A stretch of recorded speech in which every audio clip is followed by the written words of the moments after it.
গায়ে লাল ফ্রক, আদরে একটি বাচ্চা ছাদের উপরে দাঁড়িয়ে আছে খেলনা গাড়ি হাতে। প্রথম দেখাতে বেশিরভাগ মানুষই চিনতে পারেননি, এমনকি বলতেও পারেননি তার পরিচয়। পড়ে গেছেন দ্বিধাদ্বন্দ্বে। এবার জানা গেল তার পরিচয়। তিনি বাংলাদেশের তুমুল জনপ্রিয় একজন অভিনেত্রী। দীর্ঘ এক যুগেরও বেশি সময়ের ক্যারিয়ারে তিনি অসংখ্য নাটক, টেলিফিল্ম ও বিজ্ঞাপনে কাজ করে সবার প্রশংসা কুড়িয়েছেন। নজর কেড়েছেন ওটিটিতে অভিনয় করেও।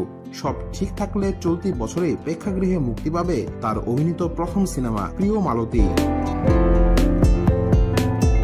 ঠিকই ধরেছেন, ছবির বাচ্চাটি আর কেউ নন, মেহজাবিন চৌধুরী। শনিবার দুপুরে নিজের ভেরিফাইড ফেসবুকে তিনি ছবিটি পোস্ট করেছেন আর ক্যাপশনে লিখেছেন মাই ফার্স্ট রাইড, সঙ্গে জুড়ে দিয়েছেন গাড়ির ইমোজি।